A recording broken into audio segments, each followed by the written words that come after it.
देखिए हर खबर यहीं पर, सब्सक्राइब कीजिए TV9 भारतवर्ष। शी जिनपिंग चीन की कम्युनिस्ट पार्टी की दूसरी पीढ़ी के लीडर हैं। उन्हें विरासत में सनक मिली है। तानाशाही शासन के सारे सबक सीखकर चीन के राष्ट्रपति बने शी जिनपिंग। वो अब दुनिया में सर्वशक्तिमान बनने की हसरत रखते हैं। उनके ख्वाब बहुत बड़े हैं। साल 2021 तक चीन को सुपर पावर बनाना, इसके अलावा साल 2049 तक चीन को पूरी तरह से विकसित और हर नागरिक को अमीर बनाना। चीन की इकोनॉमी को अमेरिका से 40 गुना बड़ी बनाना भी उनका सपना है। ये लक्ष्य जिनपिंग ने प्रेसिडेंट बनते ही तय किए थे। लेकिन किसी भी कामयाब मुल्क के या व्यक्ति के पीछे आसार दूर तक नजर नहीं आ रहे हैं। तो क्या नाकामी के डर से जिनपिंग ने वायरस जैसे गुनाह को अंजाम दिया?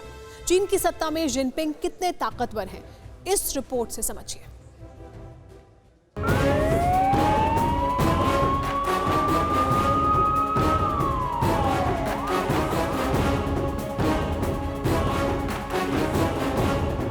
जिनपिंग जब भी देश के दौरे पर जाते हैं तो उनकी सुरक्षा उसी तरह होती है जिस तरह अमेरिका के राष्ट्रपति को महफूज रखा जाता है। इसकी वजह है जिनपिंग के हाथ में चीन की वो ताकत, यानी न्यूक्लियर फुटबॉल।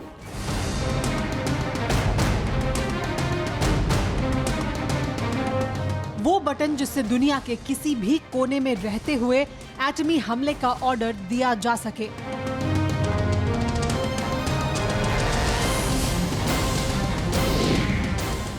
काले ब्रीफकेस को ही न्यूक्लियर फुटबॉल कहा जाता है। न्यूक्लियर फुटबॉल एक मेटल जीरो हॉलर बटन ब्रीफकेस है।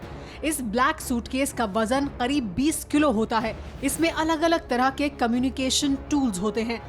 अमेरिका की परमाणु ताकत का हर बटन प्रेसिडेंट ट्रंप के हाथ में होता है। सवाल ये है कि क्या चीन में ऐसा ही है?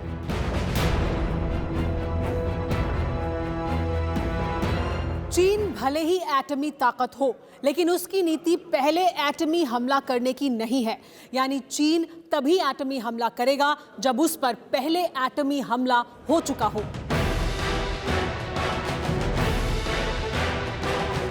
सवाल यह भी है कि मान लिया जाए कि अगर किसी एटमी हमले में चीन को बड़ा नुकसान हो जाता है तो तब किसके पास ऑर्डर देने का अधिकार होगा? 2004 में चीन की फौज की एक रिपोर्ट में इसका जिक्र है, जिसके मुताबिक एटमी हमले का आदेश सेंट्रल मिलिट्री कमीशन दे सकती है। चीन की सेंट्रल मिलिट्री कमीशन में 11 सदस्य हैं। इनमें फौज के सीनियर जनरल से लेकर कम्युनिस्ट पार्टी के सीनियर नेता भी शामिल हैं। इसके साथ ही सेंट्रल मिलिट्री कमीशन को भी आदेश करने की अथॉरिटी है। मौजूदा वक्त में इस पद पर चीन के राष्ट्रपति शी जिनपिंग हैं। लेकिन हमला होने पर चीन के राष्ट्रपति का क्या रोल होगा, किसी को पता नहीं है। फिक्र आपकी, सोमवार से शुक्रवार रात 9 बजे सिर्फ TV9 भारतवर्ष पर।